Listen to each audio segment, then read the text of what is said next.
வணக்கம் நேயர்களே, சிறப்பு நேர்காணல் நிகழ்ச்சிக்கு உங்கள் அனைவரையும் வரவேற்கிறேன். இந்த வாரம் நம்ம யாரை சிறப்பு நேர்காணல் பண்ணியிருக்கோம் அப்படின்னு பார்த்தீங்கன்னா, தேவேந்திரகுல வேளாளர் எழுச்சி இயக்கத்தினுடைய நிறுவன தலைவர் திரு கண்ணபிரான் பாண்டியன் அவர்களை சந்திக்க இருக்கிறோம். வணக்கம் சார். வணக்கம். எப்படி இருக்கீங்க? நல்லா இருக்கிறேன் சார். இப்போ பார்த்தீங்கன்னா எந்த இடத்துல பார்த்தாலும் தேவேந்திரகுல வேளாளர்களுடைய பேச்சாக தான் இருக்குது. ஸோ அந்த இதில் இருந்தே உங்கள்கிட்ட ஸ்டார்ட் பண்ணலான்னு நினைக்கும். என்ன ஒரு நோக்கத்துக்காண்டி தான் சார் இவ்வளோ தூரம் போராடிட்டு இருக்கீங்க? இந்த பட்டியலை ஒட்டி எஸ்சி பட்டியலை ஒட்டி வெளியேற வேண்டும் என்று சொல்லி போராடுறோம். சமூக அந்தஸ்துக்காண்டி தான் சார். இப்போ பார்த்தீங்கன்னா பல ஆண்டுகளாகவே பல நூற்றாண்டுகளாகவே இருக்கக்கூடிய ஒரு நடைமுறை தான் இருக்குது. இருந்தாலும் இந்த ஒரு 6-7 மாத காலமாக இவ்வளோ தூரம் பேச்சுக்கள் எல்லா ஊடகத்திலும் சரி, எல்லா வலைதளங்களிலும் சரி, இந்த ஒரு பேச்சு அதிகமான ஒரு முக்கியத்துவம் பெற்ற பேச்சாக இருக்குது. ஏன்னா இவ்வளோ முக்கியத்துவம் அப்படின்னும்போது 2021 சட்டமன்ற தேர்தல் நெருங்கி கொண்டு இருக்கக்கூடிய இந்த காலகட்டத்தில் இந்த ஒரு பேச்சு 2021 சட்டமன்ற தேர்தலில் தாக்குதலை ஏற்படுத்துமா, ஏதேனும் ஆட்சி மாற்றங்கள் நிகழ்வதற்கான வாய்ப்புகள் இருக்கா, அந்த மாதிரியான வியூகங்களுக்கும் நம்மளுக்கு வழிவகை செய்யும். நிச்சயமாக ஆளும் அதிமுக அரசு எங்களுக்கு வாக்குறுதி தந்திருக்காங்க. தேவேந்திரகுல வேளாளர் என்ற அரசாணை பிறப்பிப்போம் என்று அதுக்கான அந்த குழு அமைச்சிருக்காங்க. எங்களுக்கு உள்பிரிவெல்லாம் நாங்கள் ஆய்வு பண்ணி கொடுத்தோம், கருத்து கேட்டு உங்களை தேவேந்திரகுல வேளாளர் என்று அரசாணை பிறப்பிப்போம் என்று அறிவிச்சிருக்காங்க. நாங்களும் அதான் 2021 தேர்தலுக்குள்ளே அறிவிங்கன்னு சொல்லிக்கிட்டு இருக்கோம். எங்களுடைய முழு கோரிக்கை எஸ்சி பட்டியலேருந்து வெளியேற்றி தேவேந்திரகுல வேளாளர்னு அறிவிக்கணும்னு சொல்லிக்கிட்டு இருக்கோம்.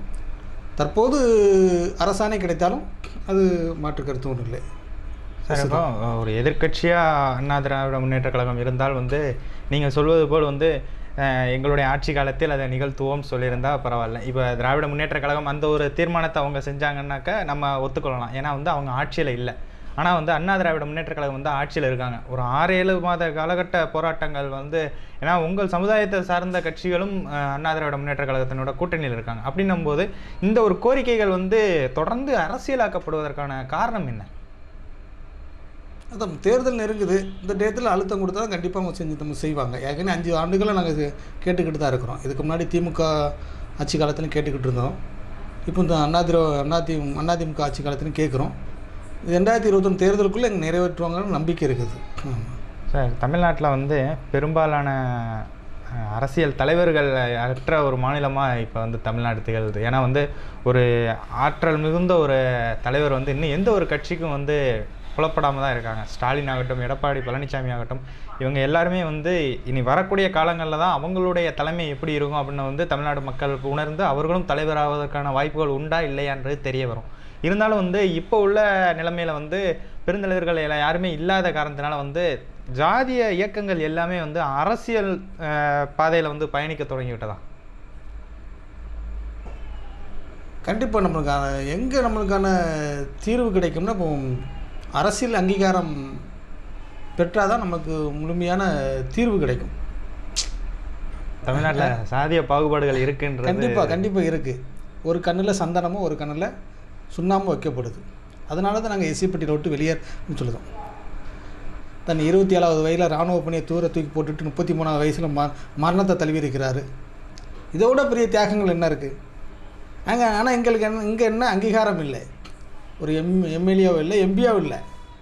அதனால் இன்றைக்கி அவருக்கு அரசு விழா இல்லை. அதனால தான் நாங்கள் அரசு விழா வேணுன்ட்டு கேட்டுக்கிட்டு இருக்கோம். நிச்சயமாக கிடைக்குங்கிற நம்பிக்கை எங்களுக்கு இருக்குது. அப்போ அரசியலில் தான் எங்களுக்கான தீர்வு இருக்குது. அரசியலில் போனால் தான் ஒரு மக்களுக்கான தீர்வு இருக்குது. நாங்களுமே எங்களுக்கு இன்றைக்கி தமிழ்நாட்டில் 20க்கும் மேற்பட்ட மாவட்டத்தில் நாங்கள் அடர்த்தியாக இருக்கோம். அதில் ஒரு 8 மாவட்டத்தில் வெற்றி தோல்வியை தீர்மானிக்கக்கூடிய சக்தியாக இருக்கும். அந்த மாவட்டத்தில் மக்கள் தொகை 20 to 25 லட்சமாக இருந்தால் தேவேந்திரகுல மக்களாகிய நாங்கள் 3 லட்சத்தில் 5 லட்சம் வரை இருக்கிறோம். எந்த கட்சி ஆட்சிக்கு வரணும்னு தீர்மானிக்கக்கூடிய சக்தியாக இருக்கிறோம். அப்படி இருந்தும் எங்களுக்கு அரசியல் அங்கீகாரம் இல்லை. அப்போ ஏன் எங்களுக்கு அரசியல் அங்கீகாரம் இல்லைன்னு கேட்டால், நாங்கள் இந்த எஸ்சி பட்டியலில் இருப்பதுனால தான். டாக்டர் கிருஷ்ணசாமி அவர்கள் கூட ஒரு தடவை ஒரு பேட்டியில் சொல்லியிருந்தார், நான் ஒரு தாழ்த்தப்பட்டவன் இல்லாதவன் இருந்திருந்தால் நிச்சயமாக இந்த நேரத்தில் தமிழ்நாடு முதலமைச்சர் ஆகியிருப்பேன். அது உண்மை. நாங்கள் தாழ்த்தப்பட்டவர்களாக இருக்கப்பி தான் எங்களால் எதுவும் பெற முடியல. இயல்பாகவே எங்களை புறக்கணிச்சிருந்தாங்க. புரட்சியாளர் அம்பேத்கர் சொன்ன மாதிரி நான் ஒரு தாழ்த்தப்பட்டவனாக தான் கடை வீதியில் ஒரு பொருள் விற்க முடியல, ஒரு தொழில் பண்ண முடியல, ஒரு சமமாக என்னை மதிக்க மாட்டேங்கிறார்கள். அதனால தான் நான் அந்த இந்து மதத்துலேருந்து புத்த மதத்தை தலைவர்னுட்டு அவர் பாதையில் தான் நாங்கள் போய்கிட்டு இருக்கோம். உனக்கு எங்கே மரியாதை இருக்கோ அங்கே செல், உனக்கு இழிவு தரும் சொல் இழிவு தரும் செயலை விட்டு வெளியேறினார். அதை தான் நாங்கள் எஸ்சி பட்டியலை விட்டு வெளியேறது. ஆமாம், நான் அதே மாதிரி தேவேந்திர குல மக்கள் நாங்களும் அரசியல் அங்கீகாரம் பெற்ற எங்கள் சமூகத்துக்கு முழு தீர்வு கிடைக்குன்னு நாங்கள் நம்புகிறோம். கூடிய விரைவில் நடக்கும். ஆமாம், சும்மா உங்களுடைய நினைவு பொண்ணாகணும். என்னென்ன பார்த்தீங்கன்னா சார், இப்போ ஒரு இளைஞர்கள் பட்டாளமாகட்டும் உங்கள் இயக்கத்தில் வந்து எவ்வளோ தூரம் இருக்காங்கன்றது எங்களுக்கு தெரியும். இருப்பினும் வந்து பெருங்கட்சிகளில் தேடி தான் வந்து இளைஞர்களுடைய பட்டாளம் வந்து செல்லும். இப்போ தனக்கு என்ன தேவை அப்படின்றத வந்து தன்னோட குடும்பத்துக்கும் தனக்கும் தான் எதிர்பார்ப்பாங்களே தவிர தன்னுடைய சமுதாயத்திற்கு எதிர்பார்க்கக்கூடிய இளைஞர்கள் வந்து ரொம்பவே கம்மி. ஸோ அப்பேற்பட்ட இளைஞர் பட்டாளத்தை வச்சு ஒரு அரசியலில் நம்ம ஜாயின் பண்ணுறதுன்றது, ஒரு கட்சியில் நம்ம 100 பேரோட ஜாயின் பண்ணால் நம்மளுக்கு ஒரு போஸ்டிங் தருவாங்களே தவிர நமக்கான அங்கீகாரம்ன்றது முற்றிலுமாக தவிர்க்கப்படும். இன்றைக்கு நாம் இருப்போம், நாளைக்கு வேறு யாராவது வரலாம். அதே மாதிரி ஒரு இது இல்லாமல் நீங்கள் ஒரு கட்சி தனியாக ஒரு இயக்கம் ஆரம்பிக்கணும் அப்படின்றதே ஒரு பெரும்பாலான சவாலான காரியம். ஸோ அந்த ஒரு விஷயத்தை எப்போ இருந்து முன்னெடுத்து நடத்திட்டு வரீங்க, எவ்வளோ தூரம் கட்டுக்கோப்பாக கொண்டு போயிட்டு இருக்கீங்க? ஒரு நிறுவன தலைவர் அப்படின்றதுனால உங்கள்கிட்ட இந்த ஒரு கேள்வி முன்வைக்கேன். இப்போ ஒரு 4-5 ஆண்டுகளில் தான் முன்னாடி ஒரு யதார்த்தமாக இருந்தோம். நம்ம எந்த இடத்துல இருந்தால் சுதந்திரமாக பேச முடியும், சுதந்திரமாக செயல்பட முடியும். அண்ணன் தலைவர் பசுபதி பாண்டியன் அவர் இயக்கத்தில் இருந்தேன். இப்போ நான் தனி இயக்கம் ஆரம்பிச்சிருக்கிறேன். நான் இதுக்கு முன்னாடி எந்த இயக்கத்தில் இருந்தது கிடையாது. சமுதாய இயக்கத்தில் எல்லாத்துக்கும் நான் ஆதரவாக இருந்திருக்கேன். எந்த இயக்கத்துலையும் பொறுப்பு வாங்கினது கிடையாது. இப்போ வந்து தனி இயக்கமாக வந்திருக்கு. அங்கே தான் நம்ம சுதந்திரமாக பேச முடியும், சுதந்திரமாக செயல்பட முடியும். நம்ம ஒரு முடிவு எடுத்தோம்னா அந்த முடிவில் கடைசி வரைக்கும் நிற்க முடியும். இல்லைன்னா தலைமை என்ன முடிவு எடுக்கோ அந்த முடிவில் தான் நம்ம கீழே இருக்க முடியும். இப்போ நாமளே முடிவு எடுக்கலாம், இந்த தேர்தலில் என்ன முடிவு எடுக்கலாம் அப்படின்னு நாமளே முடிவு எடுத்துக்கலாம். ஆமாம், எது சரியாக அதை நம்ம செய்ய முடியும். சார், இப்போ ஒரு ஜாதிய கட்சிகள் அப்படின்னு நம்ம பார்க்கும்போது அவர்களுக்குள்ளேயே பல உட்பிரிவுகள் இருக்கிறத நம்ம பார்த்துட்டு தான் இருக்கோம். பல பிரிவுகளாக இருக்கிறதுனால தான் அவர்களுடைய முன்னேற்றத்திற்கு அது ஒரு மைனஸாக இருக்கா என்னன்றது தெரில. இருந்தாலும் கூட பல உட்பிரிவுகள் அப்படின்றது ஒரு 100 பேர் இருக்கிற கூட்டத்தில் 10 பேராக பிரிக்கும் போது அது 10 குரூப்பாக தானே தெரியும். 100 பேருன்ற கூட்டமாக இருக்க மாட்டாங்கல்ல. ஸோ அந்த மாதிரியான ஒரு நிலைமையை நீங்கள் எப்படி பார்க்கிங்க? ஒரு சமுதாய ரீதியில் வந்து பல பிரிவுகள் உட்பிரிவுகள் இருக்கிறத வந்து நீங்கள் உங்களுடைய கண்ணோட்டத்தில் எப்படி பார்க்கிங்க? கூடாதுன்னு தான் சொல்கிறேன். ஜாதியே கூடாதுன்னு சொல்லிக்கிட்டு இருக்கோம். ஜாதியே கூடாது. ஜாதி அப்புறம் உள்பிரிவு எங்கேருந்து வந்துச்சு? தேவை இருக்கிறதுனால நம்ம அதை இன்றைக்கி சமூக அந்தஸ்து நமக்கு தேவை இருக்கிறதுனால நம்ம அதை தூக்கி பிடிக்க வேண்டியிருக்கும். மற்றவங்களாம் ஜாதியை தூர தூக்கி போட்டாங்கன்னா நம்ம முதலாக தூக்கி போட்டு ரெடியாக இருக்கும். இங்கே எல்லோரும் சமம், மனிதனாக பிறந்த எல்லோரும் சமம், எல்லோருக்கும் எல்லாம் கிடைக்கணும், மாற்று கருத்தே கிடையாது. திருச்சிக்கு ஒரு திருமண வீட்டுக்கு போயிருந்தேன். அங்கே முருகன் ஒரு ஆட்டோ டிரைவர். அவர் ஆட்டோ டிரைவர் வீட்டு கஷ்டம் வறுமையில் வாழ்ந்தாலும் பிள்ளைங்களை நல்ல 3 பெண் குழந்தைங்க, ஒரு ஆம்பளை பையன். 3 பெண்ணும் டிகிரி பிடிச்சிருக்கு. பையன் 10th முடிச்சிருக்கான். 10th முடித்து அரிசி கடையில் வேலை பார்க்க. 3 பிள்ளைங்க டிகிரி முடித்து படிச்சுக்கிட்டு தான் இருக்குவோம். அவங்க ஒரு பொண்ணு காலேஜ் படிக்க, இன்னொரு பொண்ணு +2 படிக்க, அடுத்த பொண்ணு 2ஆவது பொண்ணு டிகிரி முடிக்க, அடுத்த பொண்ணு காலேஜை சேர்ந்துருக்கு. 3 பொண்ணு டிகிரி ஒரு பொண்ணு டிகிரி முடிச்சிருச்சு. ஆக்சுவலாக கல்வியில் நாங்கள் முன்னேறணுங்கிற ஆற்றில் அவங்க முன்னேறிட்டு இருக்காங்க. கல்வியில் நாங்கள் முதன்மையாக வரணுன்ட்டு. கத்தி முனை பெருசாக பேனா முனை பெருசான்னு பார்த்தா பேனா முனை தான் சிறப்பு, அது மாற்றுக்கிறதே இல்லை. ஆனால் அந்த கத்தி முனை பேனா முனை சுதந்திரமாக செயல்பட கத்தி முனை தேவைப்படுது. நம்ம இப்போ 1996 காலகட்டத்தில் இருந்த நிலைமை வேறு, இப்போ உள்ள நிலைமை வேறு. இப்போ படித்த இளைஞர்கள் பல பேர் வந்துட்டாங்க. நம்ம சமுதாயத்தில் வந்து படித்த இளைஞர்கள் நிறைய பேர் இருக்காங்க. பல கவர்மெண்ட் போஸ்டிங்கில் இருக்காங்க. நம்ம சொல்லிக்கிறதுக்கும் பல அடியாட்கள் என் இதில் இருக்காங்க அப்படின்னு சொல்லிக்கிறது வித்தியாசம் இருக்கா இல்லை? கண்டிப்பாக. ஸோ நம்ம அந்த இடத்துல வந்து இப்போ நீங்கள் பெருமைப்படக்கூடிய விஷயமா வந்து திருச்சியில் வந்து அவர்களுடைய 3 பிள்ளைகளும் டிகிரி வாங்கின பிள்ளைங்கன்னு வந்து நம்ம பெருமையாக சொல்லிக்கலாம். அதே அவங்க பையங்க வந்து இந்த அமைப்பில் ஒரு அடியாளாக இருக்காப்ல அப்படின்னு நம்ம சொல்ல பெருமையாக இருக்குது. டிகிரி வாங்கியிருக்காங்க. ஆனால் கண்ணீர் கவலை தான் நிற்கிறாங்க அந்த பிள்ளைங்கள்லாம். அன்னைக்கு நான் தச்சில் திருமணம் விட்டு தான் போகிறேன். அப்போ என்ன அங்கே உள்ள பொறுப்பாளர் சொல்கிறாங்க, என்ன இப்படி ஒரு சம்பவம் நடந்திருக்குண்ணே, யாருமே கேட்கறதுக்கு ஆள் கிடையாதுண்ணே, நீங்கள் வந்துட்டு போய் நீங்கள் ஆறுதல் சொல்லிட்டு போகிறோங்க. நம்ம வீட்லேயும் ஒரு ஆம்பளை பையன் இருந்தால் நாளைக்கு நம்மளுக்கு ஒரு பாதுகாப்பாக இருப்பானே.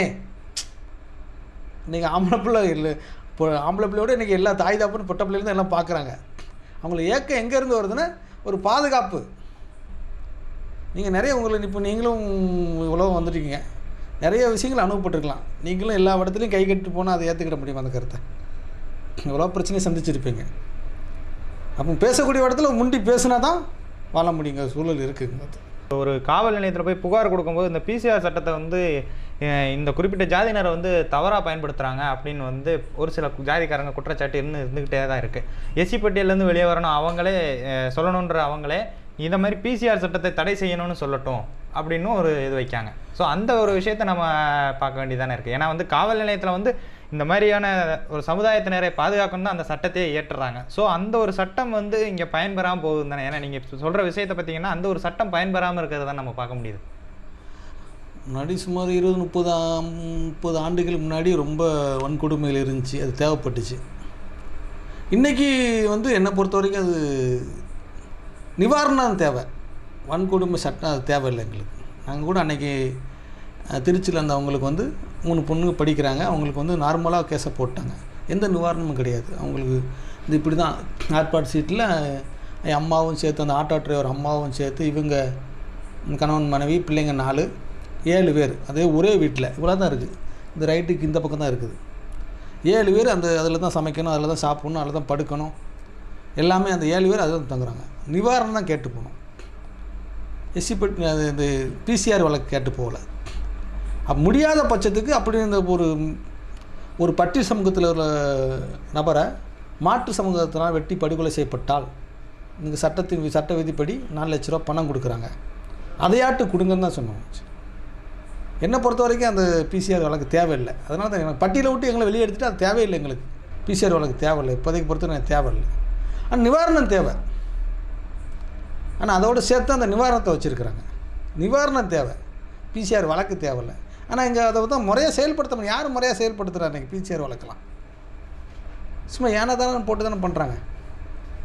அம்பேத்கர் அன்னைக்கு கொண்டு வந்தார், நல்ல விதமாக கொண்டு வந்தார், உனக்கான பாதுகாப்புன்னு கொண்டு வந்தார். இன்றைக்கி யாருக்கு பாதுகாப்பு? இன்றைக்கி எல்லாம் பேர பேசப்படுது. என்னை பொறுத்த வரைக்கும் பிசிஆர் வழக்கு தேவை. இந்த திருச்சி ஆட்டோ டிரைவர் குடும்பம் மாதிரி, ஆட்டோ டிரைவர் முருகன் அவர் குடும்பம் மாதிரி அவங்கள மாதிரி நிவாரணம் தேவை, பிசிஆர் வழக்கு தேவையில்லை. சார், இப்போ நீங்கள் சொல்கிற மாதிரி எஸ்சி எஸ்டி பட்டியலேருந்து நாங்கள் வெளியே வரணும் அப்படின்னு சொல்கிறீங்க. ஸோ இந்த ஒரு பட்டியலேருந்து நீங்கள் வெளியே வரும்பொழுது வந்து அந்த கல்லூரிகளில் சேர்கிறதுக்கோ அரசாங்கத்துறை வேலையில் சேர்கிறதுக்கோ அந்த கோட்டா அடிப்படையில் நடைபெறுகிற ஒரு சிக்கல் இருக்கும். நீங்கள் எஸ்சி எஸ்டி பட்டியலேருந்து வரும்போது பிசிஎம் ஓபிசி சீட்டில் தான் நீங்கள் உள்ளே போகும். ஸோ இந்த ஒரு இடஒதுக்கீடு அப்படின்றது வந்து இன்னும் நடைமுறையில் இருக்க வேண்டிய ஒன்று தானா? ஏன்னா வந்து பல ஆண்டுகளுக்கு முன்னாடி இயற்றப்பட்ட இந்த இடஒதுக்கீடு பற்றிய விவரங்கள் வந்து இன்றைய அளவிலும் நம்ம தேவைப்படுத்தி கொண்டிருக்கிறோமா அப்படின்றது ஒரு இடஒதுக்கீடு தேவை தான். ஆனால் ஜாதி அடிப்படையில் இல்லை, பொருளாதார அடிப்படையில். இன்றைக்கி பார்த்தீங்கன்னா இப்போ கூட ஐயா நரேந்திர மோடி அவர்கள் ஒரு திட்டத்துக்கு சட்டம் கொண்டு வந்திருந்தாங்களே, உயர் சாதி ஏழைகளுக்கு 10% இடஒதுக்கீடுன்ட்டு. அப்போ யார் தான் இடஒதுக்கீடு பெறாமல் இருக்கிறா? அதை தான் நாங்களும் கேட்குறோம். நீங்கள் பொருளாதார அடிப்படையில் இடஒதுக்கீடு கேளுங்க. எல்லா சாதியிலையும் ஏழை இருக்கிறாங்க, பணக்காரன் இருக்கிறாங்க. என்ன அங்கே கொஞ்சம் சிறுபான்மையாக இருக்கிறாங்க, அந்த உயர் சாதின்னு சொல்லி கொடுங்கிறவங்க சிறுபான்மையாக இருக்கிறாங்க. இந்த உழைக்கும் மக்கள் பெரும்பான்மையாக இருக்கிறாங்க. இவங்கக்கிட்ட அந்த இங்கே வந்து பணக்காரங்கள் கம்மி, ஏழைகள் ஜாஸ்தி. அங்கே பணக்காரங்கள் ஜாஸ்தி, ஏழைகள் கம்மி. எல்லா இடத்துலையும் ஏழைகள் இருக்க தான் செய்கிறாங்க. பொருளாதார அடிப்படையில் கொடுங்க, ஜாதி அடிப்படையில் தேவையில்லை. நீங்கள் ஜாதியை எடுக்க போய் தான் பாகுபாடு அங்கே வருது. எல்லாத்துக்கும் எல்லாம் தேவை. கண்டிப்பாக பொருளாதார அடிப்படையில் கொடுங்க இடஒதுக்கீடு. ஏன் ஜாதி அடிப்படையில் கொடுக்குறீங்க? அந்த ஒரு கோரிக்கையை நீங்கள் முன் வச்சுருக்கீங்களா? வைப்போம், கண்டிப்பாக வைப்போம். இந்த ஒரு அரசாணை அப்படின்றது உங்களுடைய கோரிக்கை நிறைவேற்றப்படும் பட்சத்தில் இதற்கு அடுத்த நடவடிக்கையாக நீங்கள் என்ன வச்சுருக்கீங்க?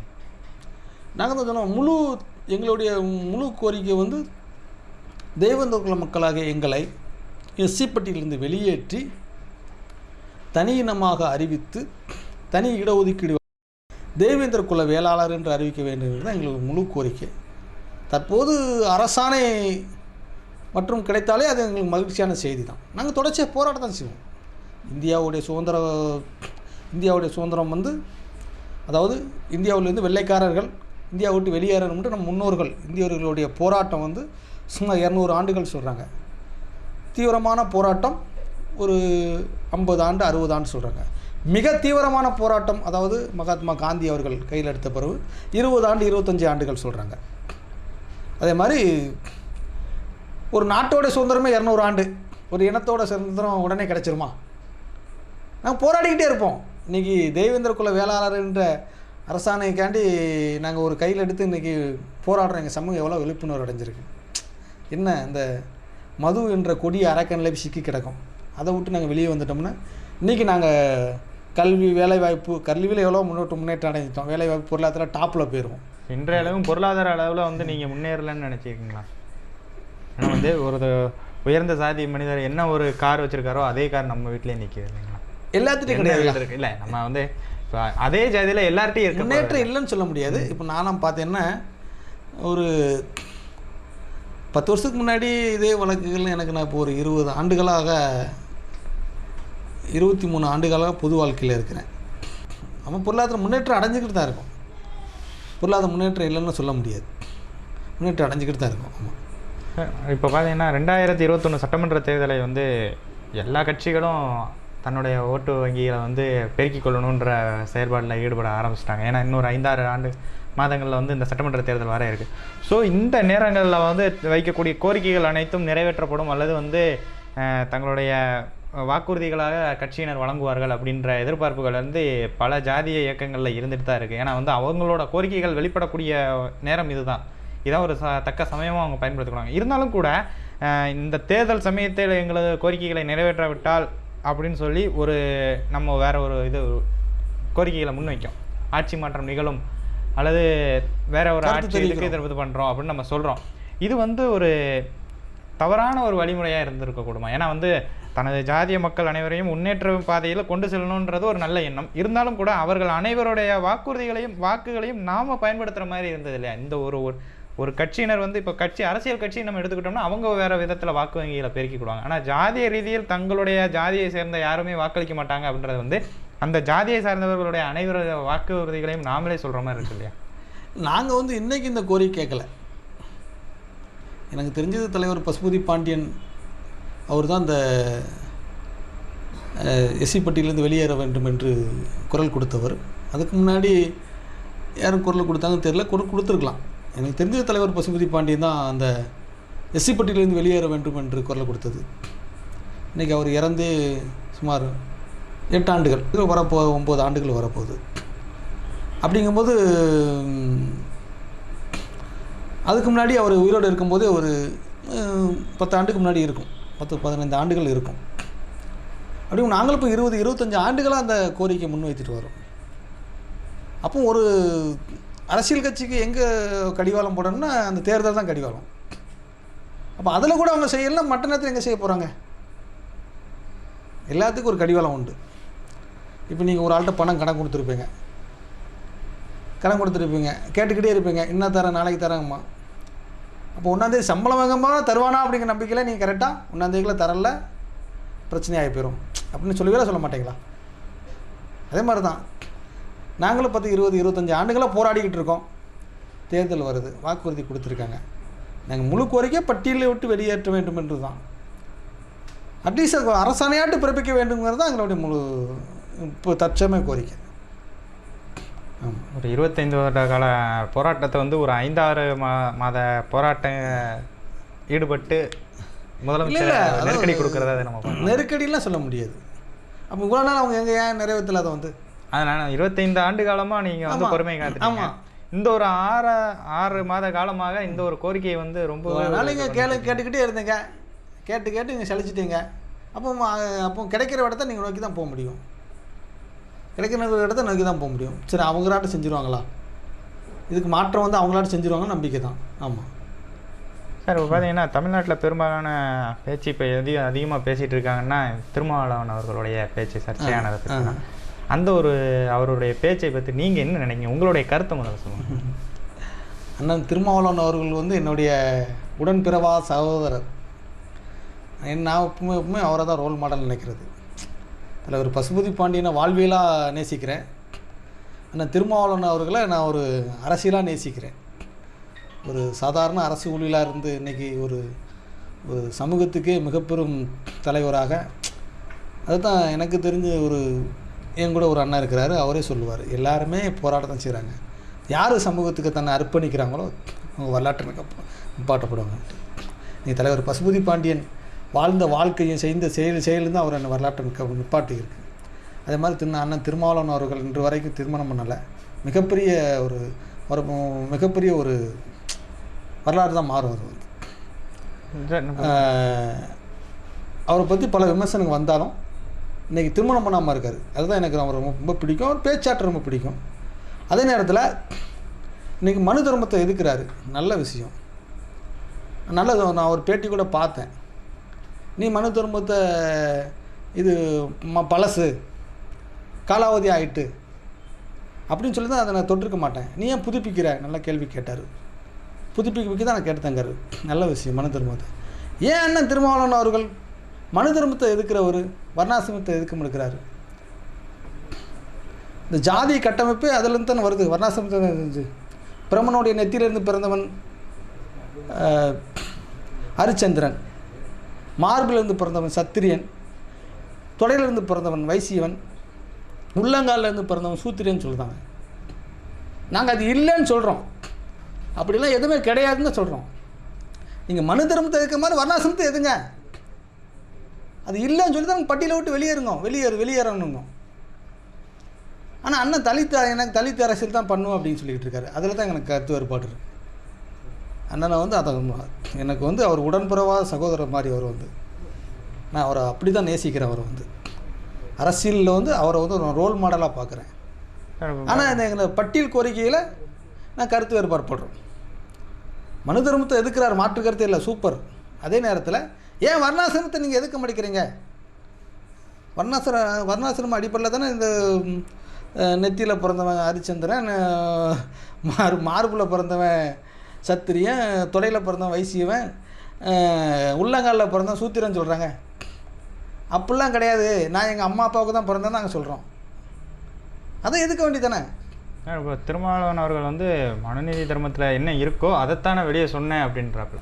ஏன்னா வந்து நான் பெண்களை பற்றி இழிவாக இருக்குது, இந்து பெண்களை குறித்து இழிவான கருத்துக்கள் அதில் இருக்குது, ஸோ அதை நான் எதிர்க்கிறேன் அப்படின்னு சொல்கிறாங்க. உண்மைதான். ஸோ வைஷ்ணவரையும் அதில் இருக்கக்கூடிய கருத்துக்கள் தானே நம்ம பார்க்க முடியும். ஏன்னா வந்து பிஜேபிக்காரங்க வந்து இப்போ என்ன சொல்கிறாங்க, அது இல்லைன்னு நான் சொல்கிறோம். அது இல்லைன்னு சொல்லி அப்படிலாம் ஒன்றும் கிடையாது, அப்படிலாம் எதுவுமே கிடையாது.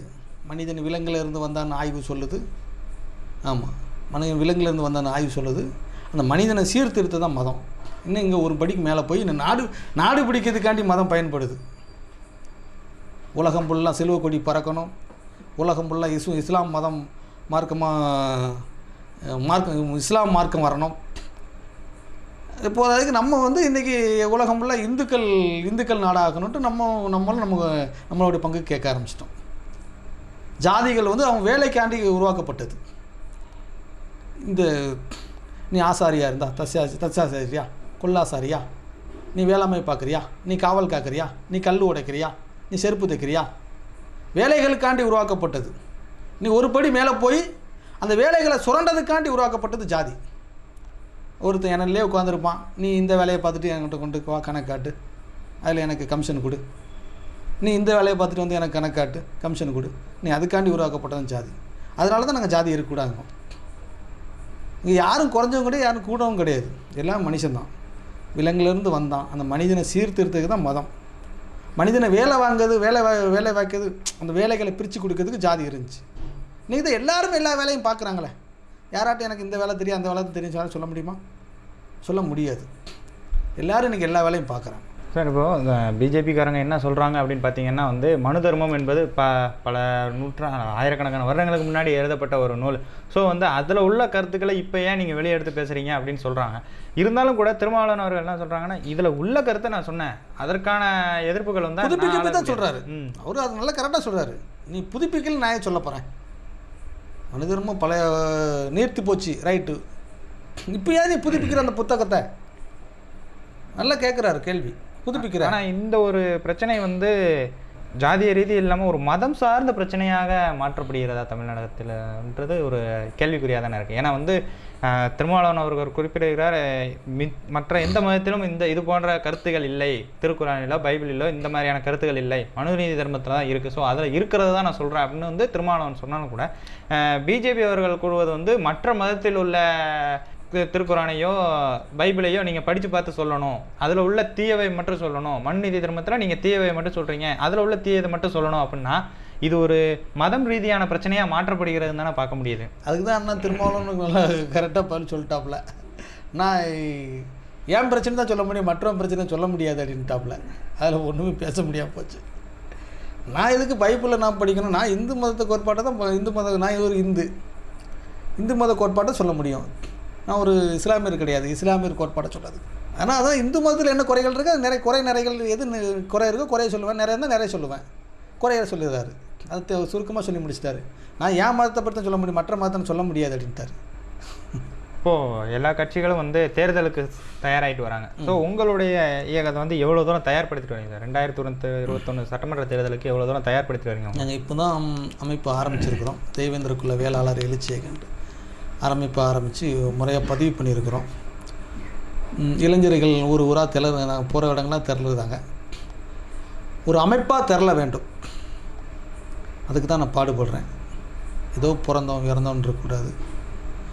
இந்த தேர்தலுக்குள்ள அதான் எங்களுடைய ஒரே நோக்கம், ஆளும் அதிமுக அரசு வேளாளர் என்று அரசாணை பிறப்பித்தால் நாங்கள் முழு மூச்சாக எல்லா இளைஞர்களும் அந்த எண்ணம் தான் இருக்குது. இளைஞர்கள் மக்கள் ஆளும் அதிமுக அரசு வந்து எங்களுக்கு ஒரு 2021 ஒரு 4-5 மாதங்கள் இருக்குது. 2021 தேர்தலுக்குள்ளே தேவேந்திரக்குள்ள வேளாளன் அரசாணை பிறப்பித்தால் நாங்கள் முழு மூச்சாக சுமார் 80% ஓட்டு அவங்களுக்கு தான் நாங்கள் அளிக்கதாக இருக்கிறோம். 80-70% ஓட்டு. அப்படி இல்லைன்னா கண்டிப்பாக மிகப்பெரிய ஒரு பின்னடைவை சந்திக்கும் அதிமுக அரசு. சார், இப்போ உங்கள் சமுதாயத்தை சார்ந்த இளைஞர்கள் மத்தியில் வந்து கண்ணபிரான் அவர்கள் வந்து ஒரு அண்ணனாவோ ஒரு ஒரு இயக்கத்தினுடைய தலைவராகவோ நன்றாக அறியப்பட்டு வருகிறார். இருந்தாலும் கூட ஒரு எளிமையை கடைப்பிடிக்கிறது வந்து உங்களுடைய பண்பாக இருந்துகிட்ருக்கு. ஏன்னா நான் இந்த கேள்வி வந்து உங்கள்கிட்ட ஃபஸ்ட்டே கேட்கணும்னு நினச்சேன். இந்த எளிமை அப்படின்றத வந்து நீங்கள் வந்து ஒரு நடைமுறைப்படுத்திட்டே இருக்கீங்க. இது எந்த ஒரு வளர்ப்பின் காரணமாகவா அல்லது வந்து இந்த ஒரு விஷயம் பிடிச்சிருக்கா? ஆரம்பத்தில் நம்ம கஷ்டப்பட்ட குடும்பம் தான். எங்கள் அப்பா வந்து ஒரு விவசாயம் தான் குடும்பம், மாட்டு வண்டி ஓட்டுவார். எங்கள் அம்மா வந்து விவசாய கூலி. நம்ம கஷ்டத்தெல்லாம் பார்த்து வளர்ந்தவங்க தான். அது போக சிறை வாழ்க்கையில் புத்தகங்களை படிக்கிறோம். பெரிய தலைவர்கள்லாம் பார்த்தீங்கன்னா அதான் சொல்லுவாங்களே, இந்த உலகத்துக்கு அரசியலை சொல்லி கொடுத்தவர் காரல் மார்க்ஸ். இன்றைக்கி நம்ம என்ன கஷ்டப்படுறோம், நான் பார்த்தீங்கன்னா சில நாளைக்கு என் பாக்கெட் நிறைய பணம் இருக்கும், சில நாளைக்கு 10 ரூபா கூட இருக்காது. அதையும் சமாளிக்க தான் செய்யணும். அவர் குழந்தை இறந்துருக்கு, சவப்பெட்டி வாங்கிறதுக்கு காசு கிடையாது. இதை விட ஒரு வருமானம் நாட்டில் இருக்கே போகுது. இப்போ அதெல்லாம் நம்ம எடுத்துக்காட்டாக இருக்குது நம்மளுக்கு. ஆமாம். அப்போது நம்மளுக்கு எது நிரந்தரம்? ஒரு நாள் பிரியாணிக்காண்டி தினசரி கிடைக்கிற அந்த பழையசோரை மறந்துடக்கூடாதுலாம். பிரியாணி கிடைச்சா சாப்பிட மாட்டிருக்கிறது கிடையாது. அதாவது பழையசோறு தான் நமக்கு நிரந்தரம். அதை தான் என்னுடைய இளைஞருக்கு நான் சொல்லிட்டு வரேன். புரட்சியாளர் சேகோரை சொன்ன மாதிரி, ஒரு போராளியாக இருக்கிறவனுக்கு பிச்சைக்காரன் போன்ற வயிறும் திடமான கால்களும் வேண்டுன்றாராம். நீ போராளியாக இருந்தால் கடைசி வரை கஷ்டப்பட்டு தான் ஆகணும். நீ ஏகபோகமாக வாழ்ந்தால் போராளின்னு சொல்ல முடியாது. தலைவர் பசுபதி பாண்டியனோட பெரிய ஆட்கள்லாம் இருக்கிறாங்க. ஐயா இமானுவேல் சேகரனோட பெரிய ஆட்கள்லாம் இருந்திருக்காங்க. இன்றைக்கி பேசப்படுதுன்னா அவங்க வாழ்ந்த வாழ்க்கை, செஞ்ச செயல், சொன்ன சொல், அதுபடி இருந்தவங்க தான். நிறைய உரைகள் இருக்கலாம், இல்லைங்கள. நான் வாழ்ந்துக்கண்ணா தான் அண்ணன் திருமாவளவனை பற்றி சொன்னேன். நீங்கள் 54-55 வயசு ஆக போகுது, இன்னும் திருமணம் முடியல, இன்னும் முடிக்க போகிறது கிடையாது. சில தவறுகள் இருக்கலாம், இன்றைக்கி எல்லாத்தையும் கடந்து வந்து நிற்கிறாங்களா?